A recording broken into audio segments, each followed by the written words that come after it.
where did Strong Families come from? Well, Strong Families was developed as an evidence-based, evidence-informed protocol. I'll go through more of these details, but the quick lineage of it is it was developed out of an adaptation of the Safe Children program with Pat Tolan, who led that team, and it was established as SAMHSA with NREP when the National Registry of Evidence-Based Practices and Programs used to exist. We also took from other sources, which was the practice parameters of ACAP for disruptive behavior disorders and for child trauma.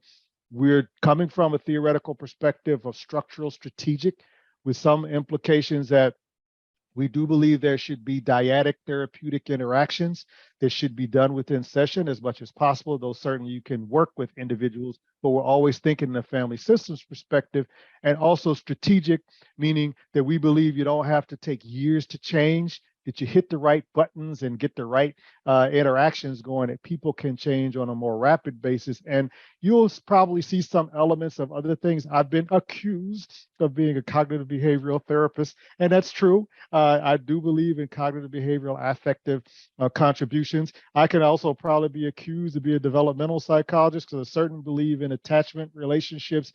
I've probably been accused of being a social justice oriented person because of the narrative elements. So I can be accused of anything long as we're effective. So you'll see elements. It's not like hardcore dogmatic perspectives on structural and strategic family systems, but you'll see major elements of that that'll become prominent along with the other things. Because of my perspective in working on the behavioral components, you'll see some Office of Juvenile Justice and Delinquency programs, gang prevention and intervention. For those of you who are still getting used to the Urban Youth Trauma Center, we do believe in a continuum of care, and there's a very thin line between intervention and prevention. Some people we see in prevention settings, they often have intervention intensive needs, and some people we see in intervention settings, they also need certain preventive aspects for some co-occurring conditions. So we don't make it mutually exclusive. We think across a continuum of gang prevention and intervention. And for those of you who will receive the protocol training on the hip hop heals prevention, you'll see the gang element of the model of OJJDP is very much prominent. Moving on down the line, and we're happy to should also introduce, for those who haven't met, my co-presenter for today, Linda Gibson, who actually was part of the IGR Disruptive Behavior Clinic when that existed for 10 years. I think it was from 2002 to about 2012 at IGR. So there was a specialized disruptive behavior clinic, and the protocol that you'll see today is like the second generation of that, where we've added in now trauma, which is where the SAMHSA trauma-informed care, which you all have heard a lot about, and you'll see there's a slide dedicated to that as it relates to behavioral disruptive problems. Then the NCTSN competencies, just quick show of hands. How many of you have had a chance to go to the NCTSN webpage on child trauma? Hands up. Oh no, but it's okay. It's all good. That's why we're here. So there are free resources that are designed for providers that are throughout the NCTSN webpage. There's also resources, quite frankly, for consumers and others. And it's all to give us a role and some responsibilities related to establishing a trauma-informed child protective web. So some of what you will see are coming directly from the NCTSN clinical competencies. And we've also participated in the NCTSN core concepts breakout program. So let that be a resource. And this is beyond Strong Families or Urban Youth Trauma Center. Check there. They have a lot of resources for a lot of different settings and a lot of different populations you may find helpful. Now, I think everyone here has gone through at least some basic trauma-focused CBT training online. Some of you are going through the intensive. So you'll see that I didn't hold myself accountable to following in a dogmatic sequence nor in content what trauma-focused CBT is doing, but you'll look and you'll see, oh, I see a lot of those elements which are embedded in this protocol. And finally, and we'll talk more about this for those of you who join me tomorrow, there's certainly an arts and music therapy adaptation to give media-based exemplars and illustrations to engage youth and motivate them to do things by using music and content that engages them. We won't do that today, but we'll be talking about that adaptation tomorrow. And clearly, cultural competence and context is critical. So we try to keep our ear to the street about what's happening whether we're dealing with people who come to our attention behaviorally because they have been child trafficked, or because they're gang involved, or because they've survived domestic violence and maybe intimate partner violence related to teen dating violence, whether they're coming to us because they're substance use and abuse, or whether they're coming to us because they actually had fist fights with their parents. Behavior gets your attention, right? But we also realize the case conceptualization, the etiology, and also the way we apply the services has to take into account that behavior can be a reflection of underlying trauma or difficulties in other situations. So we want to keep in mind there's a cultural context of the individual, the community, and even the cultural context of the agency which delivers services, right? So, and all of you know, as you're just joining us at UIC, for those of you who are coming new, you know, every agency has its culture. It has its perspective, it has its philosophy, it has its feel. So we want to keep in mind not only the culture of the individual and the family and the community, but also our culture of service and the context of which we interact. That makes sense to folks? That's the quick version of where this came from. Again, we could talk more about this in the second half or even after this training if people have additional questions. So let's give a quick shout out to trauma-informed care, right? Especially as it relates to behavioral issues. So all of you heard trauma-informed care, I'm sure. Now let's talk about traumagenic behavioral paradigm shifts. Now you can see from this picture, many of the kids who will come to us, whether they're in juvenile detention, out of juvenile detention, whether they are armed or their families are armed or they're exposed to armed conflicts and behavioral disruptions are outgrowths of that. It is very hard for some of us, not all of us, but some of us, to even consider someone who's pointing a gun at us or doing other things like throwing chairs at us or cursing us out to be someone who's a traumatized victim or a survivor. So we say that, yes, you should have personal safety. Yes, there are behavioral standards. And yes, there are still survivors. All those cute little cuddly kids who were upset because they were abused or they were neglected and all those things that happened, and people burned them with irons and they put cigarettes out on them and all these other things which are very triggering for us. They actually sometimes grow up. And when they grow up and become adolescents, they sometimes start acting out. And sometimes when they're acting out, they fight, they curse us out, they pull guns, they pull knives, they do things which make us angry. And we forget that's that same little kid who'd gone through that stuff that pulled on our heartstrings.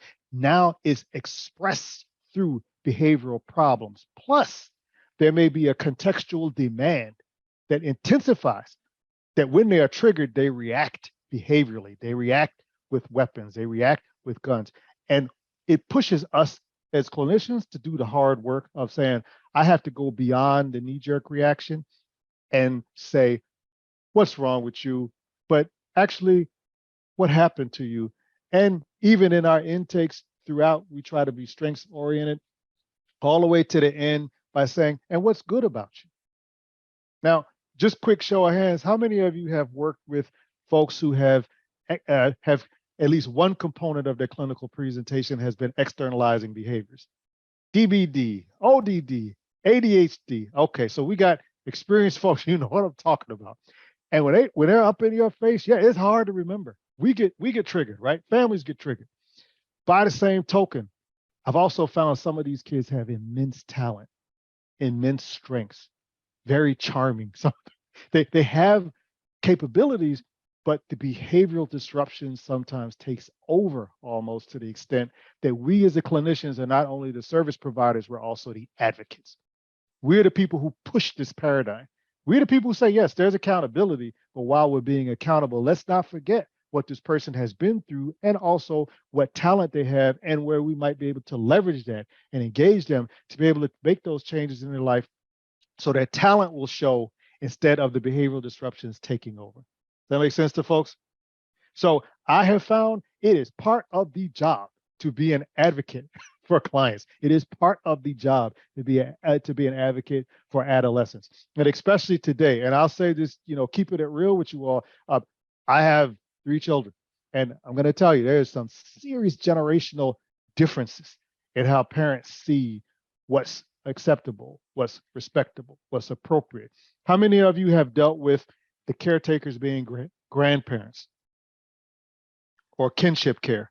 So sometimes they're very fixed about what's acceptable and how things should be done. So we're advocating for family systems to move together in a healthy way. And that sometimes means you have to kind of close that door, keep it real with parents about they're not being raised under the same situations that we are. They have experienced some different things. The society was different. Communities have been different. Neighborhoods have been different. There's been regentrification in some of the neighborhoods we work with, right? And sometimes we're being triggered because we, as the older generation, the parents, the caretakers, we thought we were done. And now all of a sudden, we're being called in to maybe do things that we didn't expect to have to do to support our siblings, our children, and others as we support their children. That has to be part of the conversation. That's why we also have an element of parent psychoeducation where parents talk to each other in parent groups.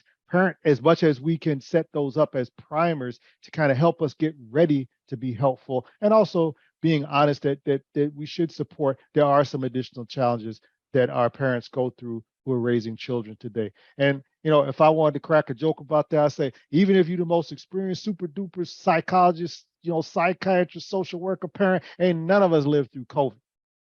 Right? There's unprecedented things which are continuously going on. Do we want to say, well, how do we help our kids today? Make sense to folks? Okay. And so what makes this different, as I've highlighted the Strong Families Protocol, we've tried to integrate the behavioral and the trauma treatment perspectives. We focus on gang involvement, and again, from a trauma-informed lens. We really stress the dyads. Now, you can work with individuals, but our ideal scenario are dyads. And even if you're working with individuals, it's individuals within a family systems context. So you might practice dyads. We also, again, we talk about cultural sensitivity. I will mention gender is another thing that comes up, and people think that all the bad kids or the behavior kids are all boys. No, they're not. we have plenty of females, and unfortunately, what we've seen in some of our statistics that we've looked at previously is that some of our girls don't reach us until they are very intense, sometimes even more intense, or complicating with co-occurring conditions than our boys.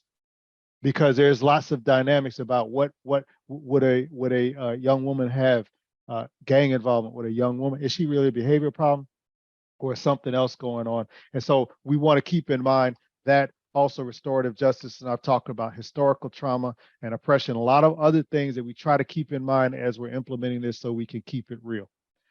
I'm going to just highlight the manualized modules before I turn it over to Linda to do our case study. So again, and there's sessions underneath each of these, like 3 to 4 sessions, but the main modules, we start off multiple family group, we do treatment planning, then we start getting into our TFCBT. We talk about family communication, disruptive behavior. We do our narrative.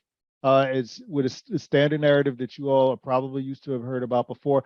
We say traumatic grief is an optional module because a lot of times some of our kids are showing behaviors that are reflective of grief.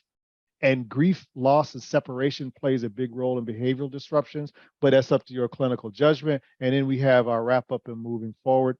Session templates, we typically start off with a topic, we do our intervention, we practice, and then there's a section you'll see in all our protocols called Talk It, Walk It, meaning we've talked about this topic, we've practiced some strategies, we've discussed them. What are you going to do when you go home? How are you going to do it? What's that going to look like? And let's check in about how it went. Did you actually practice? And if not, we don't expect it perfect. Let's talk about how to fix it. You could do even better next time. And then we do our wrap up and reboot.